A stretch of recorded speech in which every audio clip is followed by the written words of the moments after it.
Good morning everyone. आशा करता हूँ आप सभी लोग स्वस्थ होंगे, आपके घर में सभी लोग स्वस्थ होंगे और आप लोग जो भी आपको घर पे बैठ के करने को मिल रहा है, जो भी टास्क दिए जा रहे हैं वो मन लगा के कर रहे होंगे। काफ़ी ज़्यादा कुछ आपने सीखा होगा, बहुत ज़्यादा प्रोडक्टिव आपका ये वैकेशन जा रहा होगा। वैकेशन बोल लो या फिर क्वारंटीन बोल लो, जो भी है आपका ये क्वारंटीन वाला सीन या फिर लॉकडाउन वाला सीन आपके लिए बहुत ज़्यादा हेल्पफुल हो रहा होगा, बहुत ज़्यादा प्रोडक्टिव हो रहा हो, इस चीज़ की मैं कामना करता हूँ। लास्ट लेक्चर की अगर हम बात करें तो लास्ट लेक्चर में हमने एक एक्टिविटी स्टार्ट करी थी और चूँकि टाइम ऑलमोस्ट हो गया था, जो भी डेडलाइन मिला हुआ है या फिर जो टाइम आपके लिए फिक्स है कि एटलीस्ट मतलब मैक्सिमम इतने देर के लिए ही इतनी देर का ही आपका वीडियो बनना चाहिए, ताकि आपके लिए बहुत ज़्यादा दिक्कत वाली बात ना हो जाए, आप बोर ना होने लगे। इसके लिए छोटे छोटे वीडियोस ही बनाए जाते हैं। तो लास्ट लेक्चर की अगर हम बात करें तो लास्ट लेक्चर में हमने एक एक्टिविटी करी थी। उस एक्टिविटी में क्या था कि एक सेटअप हमने बनाया था जिसमें स्विच की जगह पे दो नेल्स लगाए हुए थे, कॉर्क पे लगाया हुआ था और दोनों नेल्स को जो है वो जो कॉर्क रखा हुआ था वो कॉर्क एक बीकर में था और उस बीकर में हमें 4 सोल्यूशन डाल डाल के चेक करना था कि क्या बल्ब ग्लो कर रहा है या नहीं। तो हमारे पास में एक हाइड्रोक्लोरिक एसिड था, एक बेस था और एक अल्कोहल था, एक ग्लूकोज था। हमारे पास ये 4 चीज़ें थी, ठीक है। तो ये पूरा का पूरा अभी तक जो हमने पढ़ा हुआ था उस एक्टिविटी के बारे में, ये था सार उसका। फिर अब आगे कंटिन्यू करते हैं। कह रहा है the bulb will start glowing in the case of acids. Acid के केस में बल्ब ग्लो करने लगता है। उस केस में जो है इलेक्ट्रॉन्स का फ्लो बड़े आसानी से एक नेल से दूसरी नेल तक होने लगता है। यही रीज़न है कि बल्ब ग्लो करने लगता है। But you will observe that glucose and alcohol solutions do not conduct electricity. That means कि वो जो solutions हैं वो इलेक्ट्रॉन्स को फ्लो ही नहीं होने दे रहे हैं। इसका मतलब ये समझ में आता है हमें कि कोई सा भी सॉल्यूशन ले लो, ज़रूरी नहीं है कि वो इलेक्ट्रॉन्स को फ्लो होने दे। दैट मीन्स ज़रूरी नहीं है कि कोई भी एक लिक्विड सॉल्यूशन इलेक्ट्रिसिटी का कंडक्टर हो, ठीक है। तो जो एसिड्स हैं ये तो कंफर्म हो गया कि एसिड्स जो हैं वो इलेक्ट्रॉन्स का या फिर इलेक्ट्रिसिटी का कंडक्टर है। लेकिन वहीं अल्कोहल हो गया या फिर ग्लूकोज हो गया, ये इलेक्ट्रिसिटी का कंडक्टर नहीं है, ठीक है। Glowing of the bulb indicates that there is a flow of electric current through the solution. Bulb जो अगर ग्लो कर रहा है दैट मीन्स कि जो इलेक्ट्रिक करंट है वो सॉल्यूशन के थ्रू फ्लो कर रहा है। दैट मीन्स सॉल्यूशन जो है वो conductor of electricity. The electric current is carried through the acidic solution bye ions, ठीक है। तो आयंस क्या है? जो भी उस सॉल्यूशन के जो कंपोनेंट्स हैं वो सारे कंपोनेंट्स अपने चार्ज के फॉर्म में, ठीक है, अपने चार्ज के फॉर्म में फ्रीली मूव कर पा रहे हैं, ठीक है। तो वो जो भी चार्ज अपने साथ में लेके घूमते हैं उस सिनेरियो को हम बोलते हैं कि वो आयंस के फॉर्म में। जैसे अगर हम सोडियम क्लोराइड की बात करें, ठीक है, तो सोडियम क्लोराइड एक कंपाउंड है, ठीक है, उसका नाम है NaCl। अगर यही हम पानी में घोल देते हैं तो Na और Cl अलग हो जाते हैं या लूजली टाइट हो जाते हैं, मतलब अब इनके बीच में उतना ज़्यादा स्ट्रॉन्ग फोर्स नहीं लग रहा है।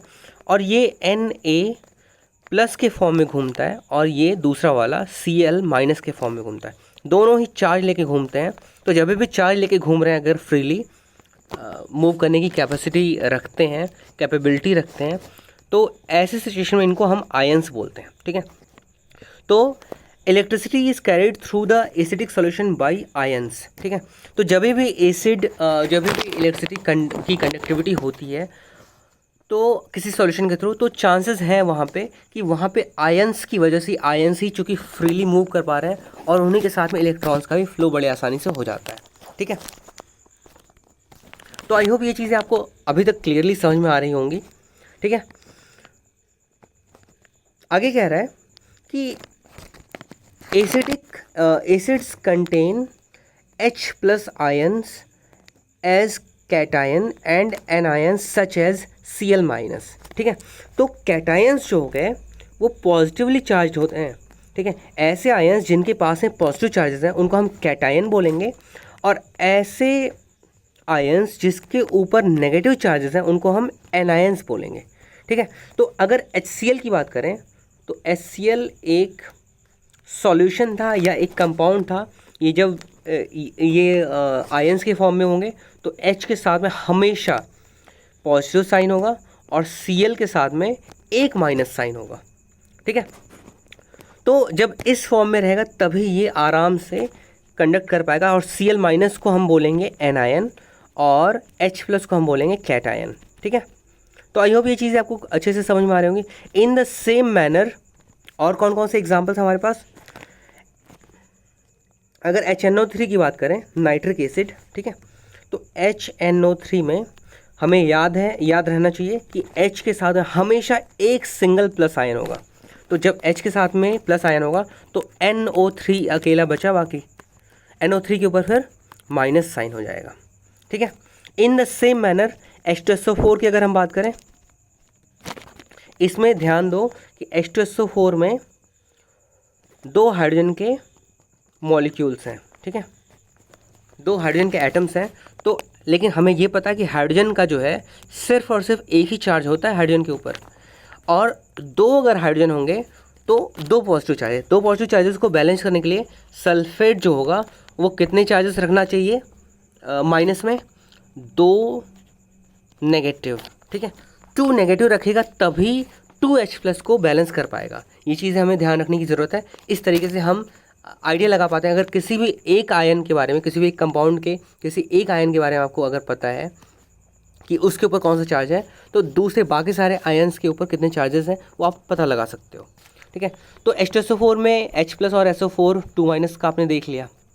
ठीक है, ऐसे ही CH3COOH एसिटिक एसिड, CH3COOH कौन से जो एसिडिक एसिड है कौन से तरह के फूड आइटम में पाया जाता है, तो बड़ा ही कॉमन एग्जांपल है विनेगर। विनेगर में एसिडिक एसिड पाया जाता है CH3COOH। इस केस में H+ सबसे आखिरी में दिया हुआ है, तो अगर H+ हो गया तो बाकी जो बचा हुआ रहेगा वो बैलेंस करने के लिए, H+ को बैलेंस करने के लिए माइनस साइन होगा, तो CH3COO माइनस साइन के साथ में रहेगा। ठीक है, ये पूरा कलेक्टिवली माइनस साइन के साथ में रहेगा, तभी H+ के इम्पैक्ट को न्यूट्रलाइज कर पाएगा। ठीक है, तभी ये एक कंपाउंड बना पाएगा। ठीक है, तो आई होप ये चीज़ आपको समझ में आ रही है। कोई भी एक सोल्यूशन जिसके अंदर आयंस होते हैं वो हमेशा इलेक्ट्रिसिटी को कंडक्ट करेगा। ठीक है, वो इलेक्ट्रॉन्स को पास होने देगा। तो यही रीज़न है कि चूँकि एसिड्स में H+ आयन के साथ में बाकी जो बचा हुआ कंपाउंड का पार्ट होता है वो हमेशा नेगेटिव आयंस के फॉर्म में होता है। तो इस तरीके से ये आयंस के फॉर्म में चूँकि होते हैं तो बड़ी ही आसानी से इलेक्ट्रिसिटी को कंडक्ट करवाते हैं। Since the cation present in acids is H+, this suggests that acids produce hydrogen ions। ठीक है, तो ये चीज़ आपको याद रखना है कि कोई भी अगर एसिड है उसमें अगर H+ अलग से दिख रहा है, या फिर कोई भी कंपाउंड है जिसमें H+ अलग से दिख रहा है, तो चांसेस हैं कि वो एक एसिड ज़रूर होगा या फिर एसिडिक प्रॉपर्टी ज़रूर शो करता होगा। H+ इस केस में दिया हुआ aqueous। ठीक है, in solution which are responsible for their acidic properties.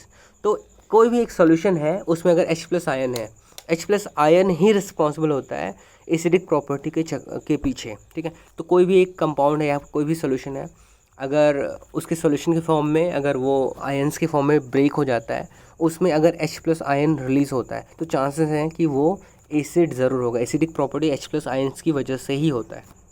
ठीक है, और यही रीज़न है कि जब हम स्ट्रेंथ ऑफ एसिड निकालते हैं तो हम एक वैल्यू की बात करते हैं, pH वैल्यू। ठीक है, और pH वैल्यू क्या होता है, पोटेंशियल ऑफ हाइड्रोजन। कोई भी एक कंपाउंड या फिर कोई भी सॉल्यूशन, उसमें हाइड्रोजन की पावर कितनी ज़्यादा है उसी को हम नापते हैं, और जितना ज़्यादा हाइड्रोजन की पावर होगा उतना ही ज़्यादा स्ट्रॉन्ग एसिड होगा। ठीक है, तो H का, चूँकि H के ऊपर डिपेंडेंट होता है एसिडिक प्रॉपर्टी, तो इसलिए हम pH की वैल्यू की बात करते हैं। ठीक है,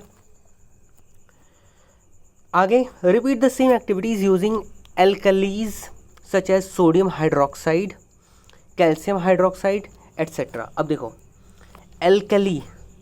एल्कली जो है ये बेसिस को भी बोला जा सकता है। ठीक है, बेसिस का नाम क्या है, सोडियम हाइड्रोक्साइड, कैल्शियम हाइड्रोक्साइड। अगर आप दोनों की बात करो, दो कंपाउंड के बारे में बात करो, सोडियम हाइड्रोक्साइड का अगर आप फॉर्मूला लिखो NaOH,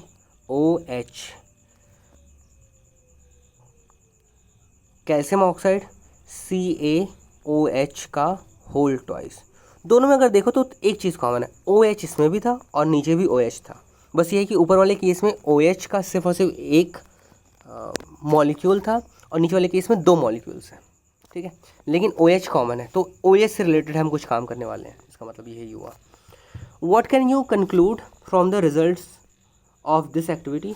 तो मैंने आपको ऑलरेडी ये बता दिया कि OH से ही रिलेटेड होगा, और इस केस में जहाँ पे H+ हुआ करता था, इस केस में OH- होगा। OH के साथ में कलेक्टिवली माइनस साइन होता है, ठीक है। कैसे होता है ये भी आप देख लो एक बार। अगर हम ऑक्सीजन की बात करें तो ऑक्सीजन के साथ में 2 माइनस साइंस होते हैं, हाइड्रोजन के साथ में 1 प्लस साइन होता है। दोनों को अगर हम ऐड कर दें, ठीक है, तो 2 माइनस 2 प्लस 1 को अगर हम ऐड कर दें तो -1 हमें मिलता है। तो जब दोनों को ऐड कर देंगे O और H को, तो उसके ऊपर नेट जो साइन बचेगा वो सिर्फ और सिर्फ -1 साइन होगा। तो -1 की जगह पे सिर्फ और सिर्फ हम माइनस भी लिख सकते हैं। तो इस तरीके से OH आता है। और दूसरा तरीका इसको निकालने का ये भी है, H2O आपके पास होता है, ठीक है। H2O आपके पास में होता है, H2O का आप ब्रेक डाउन कर लो। आपको पता है कि H2O, इसमें आपको पता है कि H के ऊपर एक पॉजिटिव चार्ज होता है, ठीक है। तो H को अलग कर लो और OH को अलग कर लो। H के ऊपर अगर पॉजिटिव चार्ज होगा तो इसको बैलेंस करने के लिए OH के ऊपर माइनस साइन होगा। तो इस तरीके से भी आप निकाल सकते हो कि OH साइन यहाँ से आ रहा है, OH के ऊपर माइनस साइन यहाँ से आ रहा है, और ये भी एक तरीके का आयन है, ठीक है। तो नेक्स्ट लेक्चर में हम नेक्स्ट टॉपिक कंटिन्यू स्टार्ट करेंगे। आज चूँकि इसी को समझने में काफ़ी ज़्यादा टाइम निकल गया है, ठीक है। तो आपको यही करना है कि H+ और OH- जो है वो क्या रिप्रेजेंट करता है, ये आपको आई होप समझ में आ गया है, और इसको अच्छे से याद कर लेना है। दूसरा, जैसे pH स्केल होता है, ठीक है, एसिडिक बिहेवियर को पता करने के लिए, या फिर कितना एसिड का स्ट्रेंथ है वो पता करने के लिए, क्या ऐसे ही बेस को पता करने के लिए एक दूसरा स्केल भी होता है, या pH स्केल से ही हम काम चला लेते हैं। काम चलाने का हम pH स्केल से भी कर लेते हैं, लेकिन क्या इसके अलावा कोई दूसरा स्केल भी होता है जो कि पर्टिकुलरली बेस की स्ट्रेंथ को पता करता हो, ठीक है। तो इसके बारे में आप ढूंढोगे, आइडिया लगाओगे। बाकी हम नेक्स्ट सेशन में आगे कंटिन्यू करेंगे। Thank you.